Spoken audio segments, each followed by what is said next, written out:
Hello, I'm Michael Lee Parker, and we are here for another session. Do you ever see yourself in a situation as a leader where you're talking with individuals and you really have to make sure you're listening in the best way? Today, we're going to talk about how it just might be true. And this really has to do with how leaders actually hear the message behind the words, and they're able to interpret things and understand where the truth is, because sometimes trying to read people and understand people is one of the hardest things that you will ever do.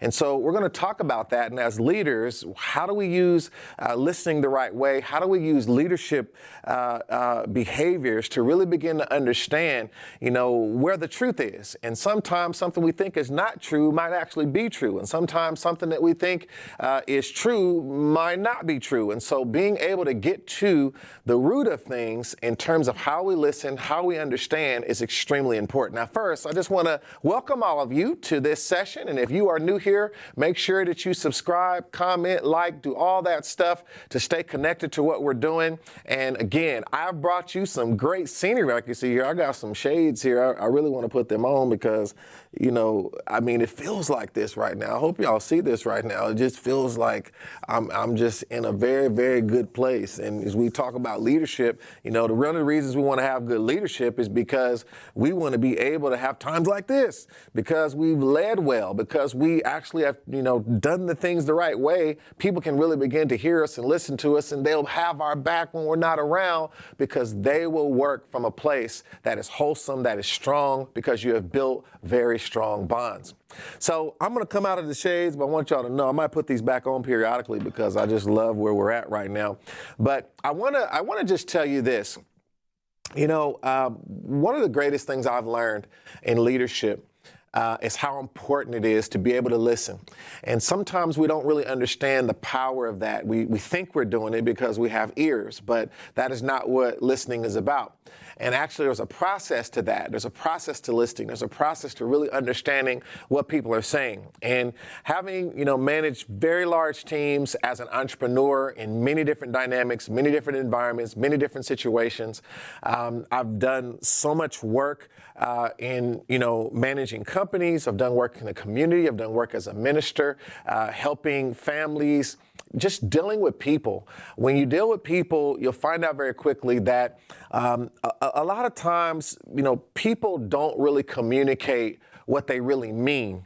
And so it takes, a level of wisdom, experience, and discernment to really understand, what do people really mean? What are people really trying to get across? And what can I begin to extract from that and find useful to be able to make the right decision, in whatever leadership capacity I may be in. Now, let's go through a business scenario here for a minute. Let's pull up the whiteboard. You all know I like pulling up the whiteboard. And we're going to create a scenario here, and maybe I'll create a scenario here. We're going to create some sort of leader here. And, I think we're going to call this Janet. And Janet is actually a manager. And Janet is, finally in a position where she can start to use some of her talents in a different way.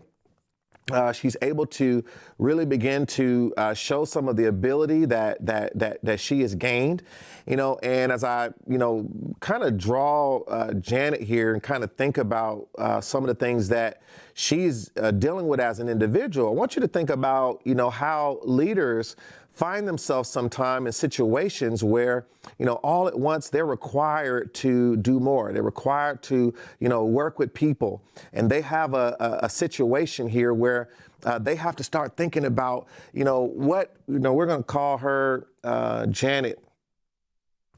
And, one of the things that, all at once you find yourself in a situation where it's like, okay, now people are dependent upon me to, actually lead and to make decisions and to deal with things, and Janet here is in that type of situation where all at once now, okay, she's got a responsibility, she's got things that people are looking to her. And we find this sometimes, it almost like it comes out of nowhere. It's like we're, all at once we're thrust in a situation where now people are looking at us for guidance and for leadership. Now, I want to talk about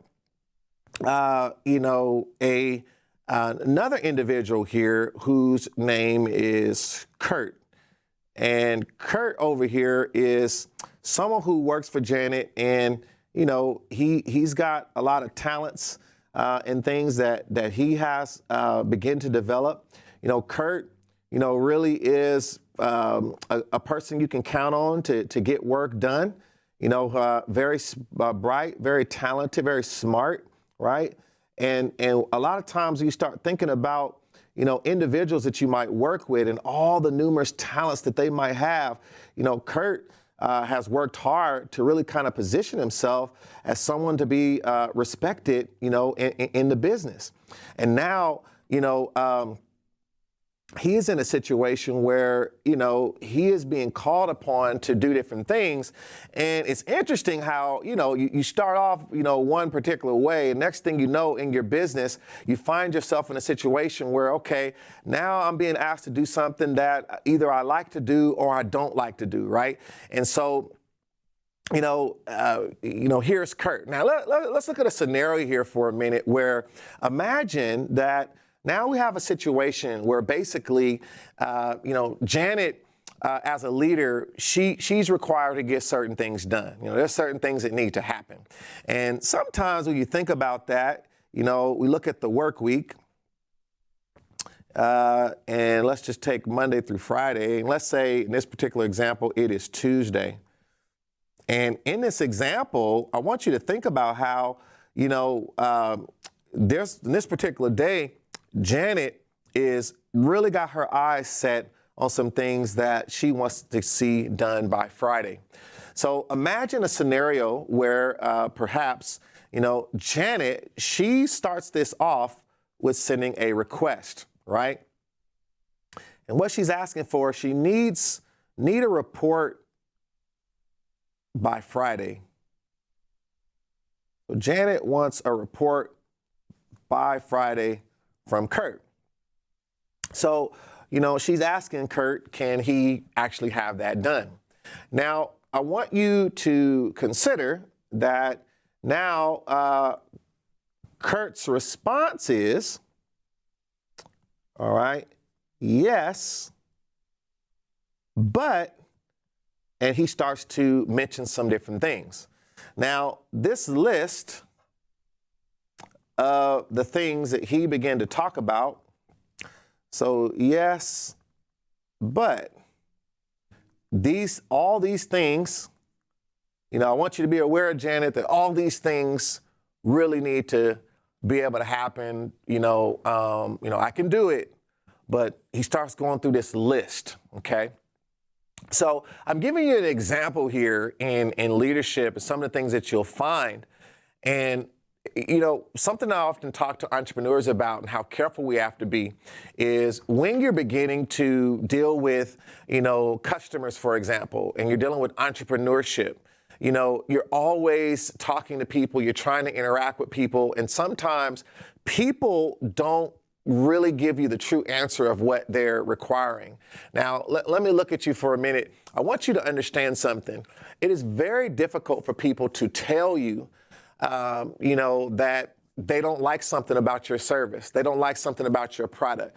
A lot of times people just will react, say what's necessary to, not be rude, but they're going to really make a decision that you will see and feel that will impact your business, your ability to get things done in a company, no matter where you are as a leader, even, things with respect to relationships. It's very difficult for people to be honest and really tell you when it's feedback that is constructive or something that they feel that person is not going to want to hear. And so you have to keep in mind that from jump, people are operating from that place of it being difficult to really give feedback that might be something that someone doesn't want to hear. So when you understand that as a leader, you realize we have to think deeper about really understanding that message that's behind the words. Now, if you're just getting here, we're talking about it just might be true how leaders hear the message behind the words. And I want to really get you in that frame of mind that sometimes people are not fully honest when they speak to us. And so because of that, we have to be able to not try to pry them and push them to be, more honest, even though we want them to, make them comfortable. We have to sometimes be able to hear what was said, and I should say what was not said in what they said. Sometimes we have to hear what was meant by what they said it meant. And we have to really begin to become very skilled at doing that. Now, let's go back to my example here. So you can see here where Kurt has said yes, but then he went to this long laundry list. A lot of times what this may mean is no, I don't think I can do this. Right? So keep in mind, all of this information, was not asked for, right? And the person who needs it done doesn't really need to know what it takes to do it. But when a person starts to voluntarily tell you something, sometimes it seems a little bit like it was not necessary. Sometimes they're trying to tell you something. And really what he's saying is, this deadline is going to be difficult. Now, in my position as a CEO, I often end up in scenarios similar to this. I'm kind of like the Janet that's saying, I need this and I need that. And sometimes I have to decipher with my team, and I can understand sometimes when they're, maybe not saying certain things, maybe more direct, but they're really meaning, I think it's going to be hard to get this done, hard to do that. Now, sometimes as a leader, you have to push your team and, push them to go beyond what they may have thought they could do.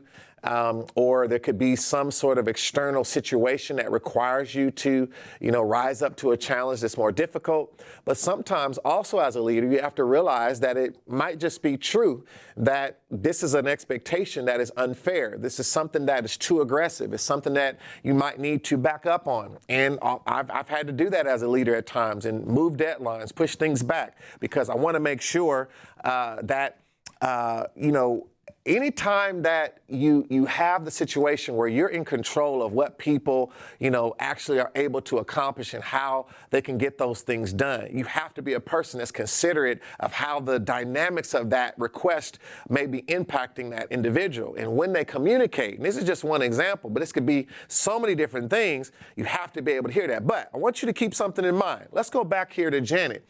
Now, Janet, on the flip side, when Janet is listening, she also has her goals that interfere with her listening.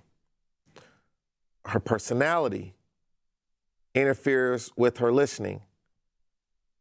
Her background interferes with her listening. Her experiences interfere with her listening, right? Her perceptions interfere with her listening, right? So I would even go to prejudices. And I'm not talking about anything to do with race, but just anything in which we might prejudge. So as leaders, we have all these things affecting how we listen. So I'll give you an example. If Janet has had an issue being a woman, and shout out to all of our women leaders out there who have to work many times in male-dominated environments and still rise above that to really achieve and, be successful. And, one of the things that Janet may be dealing with is always dealing with men in leadership who question her authority, who always second guess her decisions, who maybe don't see her as an equal. Maybe there's some bad experiences she had in other jobs. So she might not be able to hear the truth from Kurt because just on sight, she feels those feelings of this is another man that is giving me an issue when I want them to do something or don't want to see me as a leader. Now, Kurt may not be that way at all, but Janet has to deal with that. Janet may also have a personality of getting things done, staying up till 4 in the morning, working no matter what, doesn't care about her health, never sleeps, drives really hard in terms of her work style. All right. Well, that can affect her thoughts about Kurt saying that these things are important and these things is going to have to be done. The whole yes, but list. She may not see that as, as something even worth talking about because of who she is, right? Now, these are just a few examples. And we have to, in each of these, I can give you an example of how all of these different things can impact the way that Janet listens. Now, it's very, very key. Now, here's the reality, though. It just might be true that you would get a better report if Kurt had more time. It just might be true that you would have a better relationship with Kurt to work for you harder in the next project when he sees you consider what actually is on his plate. Now, keep this in mind. When you think about, everything that Kurt is saying here, Kurt is essentially saying, what's really being said here, right? There's some other things being said here. Appreciate the work I will have to do, right? This is what Kurt is really saying. Now, this is the message. Now, he didn't say that, but that's what Kurt is really saying. In other words, why even say that, Kurt? Nobody asked you about that, Kurt, right? But Kurt is saying, I need you to understand and appreciate the work that is going to require me to do this. And when a leader doesn't acknowledge that, when they miss that cue, they missed an opportunity to build a bigger bond. They missed an opportunity to build a stronger relationship. They missed an opportunity to really lead the right way. Now, so we want to make sure that we always look for the deeper meaning, the deeper message. Is there anything that is trying to be communicated to me that is in a way to, it's almost like, let's say you're at a restaurant, right? And you're at a restaurant and, you walk around, you're the owner of that restaurant. You're going around to make sure everyone likes the food. And you go to someone, you say, hey, how did you like the food? They said, it was really good food, really good. I wish that, I thought I might get a little bit more, and it was a little cold, but man, I thought the overall taste, was good. I still haven't got my drink, but overall it's been good, right? And they're trying to shower it with compliments while they're dropping some nuclear bombs, right? Nuclear bombs. Because it's so hard to give feedback that people may not want to hear. So you have to be able to go along with that to make them feel safe. Like, wow, don't change your energy. Like, oh my God, what are you trying to say? Where are you saying this? And then the person might shut down and they're going to right away say, oh, no, I was just, But if you say, that's great. I'm glad you're enjoying everything. You say, just clear. So, was your food a little cold? Yeah. Or did you, how much more, portion you think you should have got? Did you feel like you didn't have enough? So you kind of do it in a way where they feel comfortable. But what you're really doing is creating an environment for them to allow you to get to the meaning, because they're really trying to tell you, my food was cold. It impacted the taste. I don't feel what the picture on the menu don't match what was on my plate, and I still ain't got my drink, so my service is not right. Now, if some people who don't hear that and just say, oh, thank you for your feedback, I'm sure, everything will work out, keep coming back and try some more of our stuff, and, glad you're here, right? And then go to the next table smiling, and you missed that person's not coming back, though, right?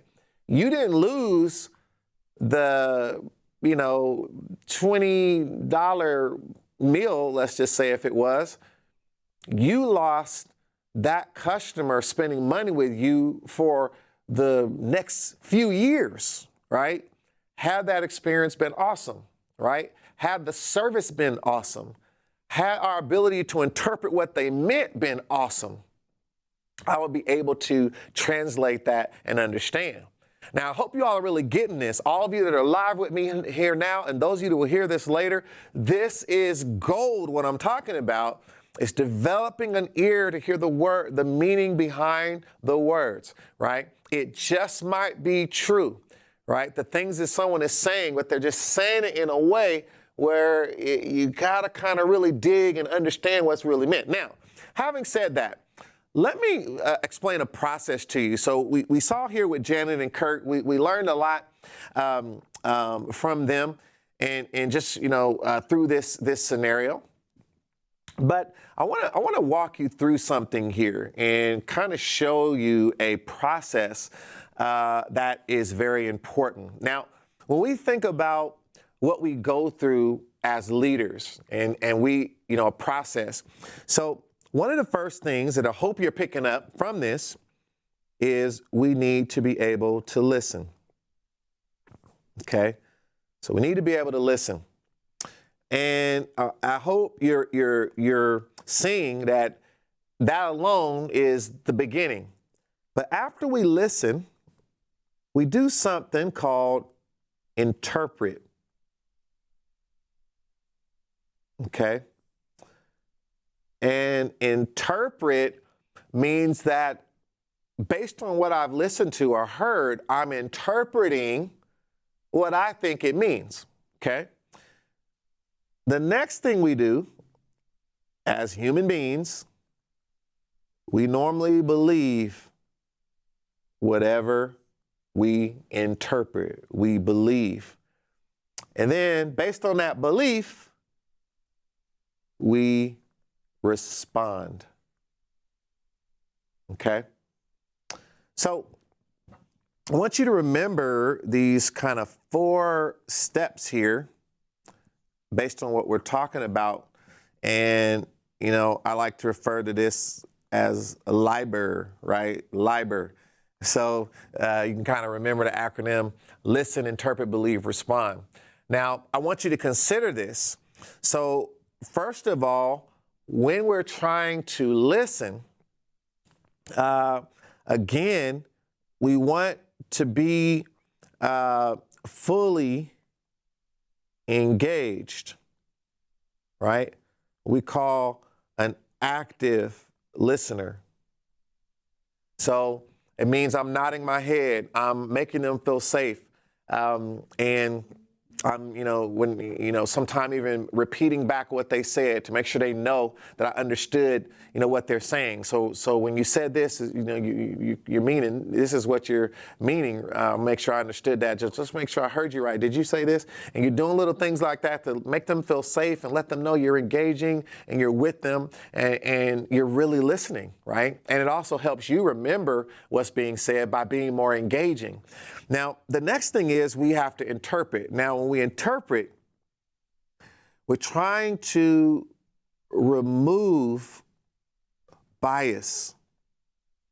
Our bias, like the things that we have biases toward, what we tend to think, what we tend to believe, right? We're trying to hear the deeper meaning. Okay? So we're trying to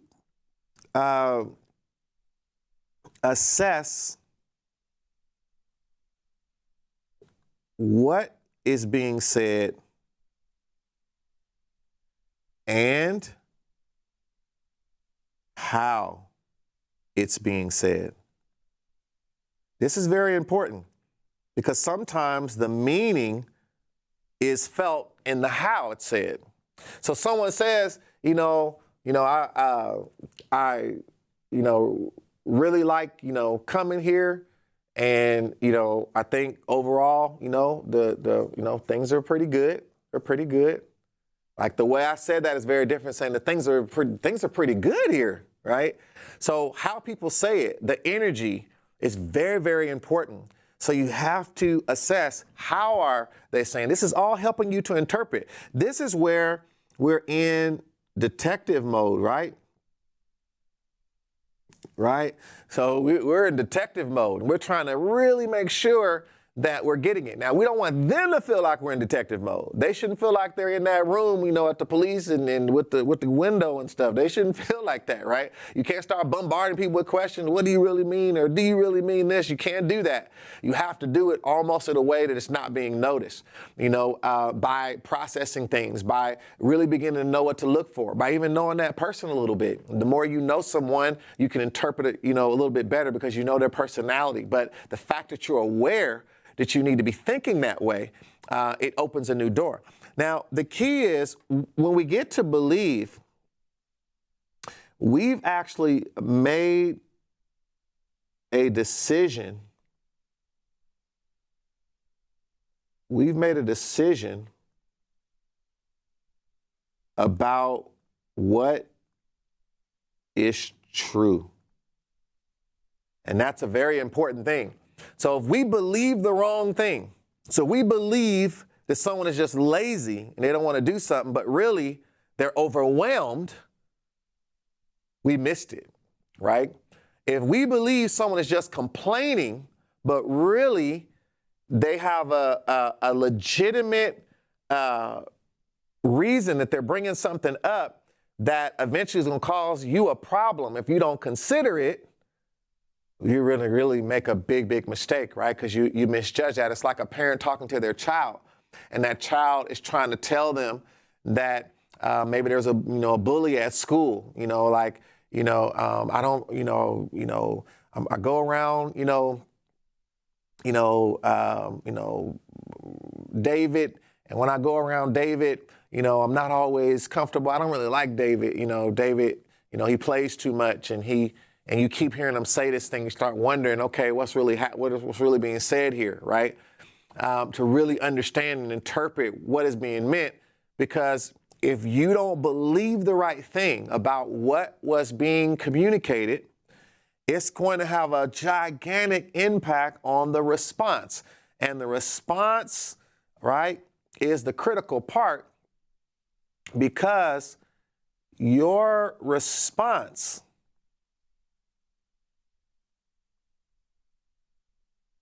is the final verdict to, I'll put it this way, going down a path of truth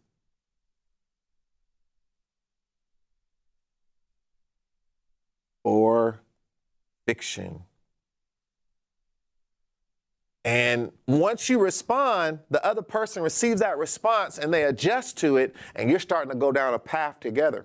And that path is either leading to more understanding, more of a solution, something that's going to make things better, something that's going to lead to something that can actually create value to your relationship, value to the business, value to your son, value to your daughter, value to your wife, value to your husband, value to your friend, right? Or you're going to go down a road that is going down all of these twists and turns and curves because we missed it at one of these areas. And most of those all start right here. When we interpret the wrong thing, this is why I'm saying, right? The meaning behind the words. It's what we're here talking about today. The meaning behind the words. Once I interpret wrong, then I believe the wrong thing. And if I believe the wrong thing, I have to respond the wrong way. And then we're in a vicious cycle, because now everything from this point on is down a road of, to a dead end. So this is very important. And just as a sidebar here, when you see something like this has happened, sometimes you have to kind of clean off the foundation in that conversation, or I should say in that situation, and be able to say, you know what? Let's start this over. I think maybe I misunderstood and I jumped to conclusions because I can tell this just doesn't feel like we're going down the right path. Let me start over again. When you first said this and this, maybe I didn't really get what you meant. Did you really mean this, right? And you start trying to reconsider. And sometimes, let's go back to Janet for a minute. Sometimes that actually means that I have to be able to really revisit all of this stuff that we talked about on the left of Janet, right? I have to revisit, my goals, my prejudices, my perceptions. Maybe they got in the way. And start to think about, I tend to do this when I feel this way. I tend to do this when someone talks to me in this tone. I tend to act this way when I'm in this type of situation. And when you start thinking about it, and you can tell that in your own court, in your own mind, that you're guilty, you have to go back and clean off that situation and say, let's start over and start that communication from a safe place. Because when you begin to do that, now the time and the value that will come out of that, instead of, digging deep in your position and refusing, letting pride get in the way, instead of fixing things and getting the conversation where it needs to be, it's going to cost you way more money. It's going to cost you way more time to try to keep things as they are when they're not true in the first place. So make sure you consider that in your path forward. Now, I hope you all got a lot out of this. So as you can see, it just might be true. We want to hear the message behind the word as leaders. And I want to, again, ask any of you that are here on this channel, make sure that you like and you subscribe and you comment and keep sharing this content from CEO and Michael E. Parker. I am so grateful that you took some time to be with me here today. And all of you that will see this later, I hope that this content will, give you a blessing, give you understanding, give you insight that will really help you to grow as a leader so that you can continue to do what we all know and love here at CEO, which is to run the business of you. Make sure and check the description for any of the things that you can get access to here at CEO. And until next time, I will see you when we meet again, and we'll keep pressing forward as the CEO of our lives.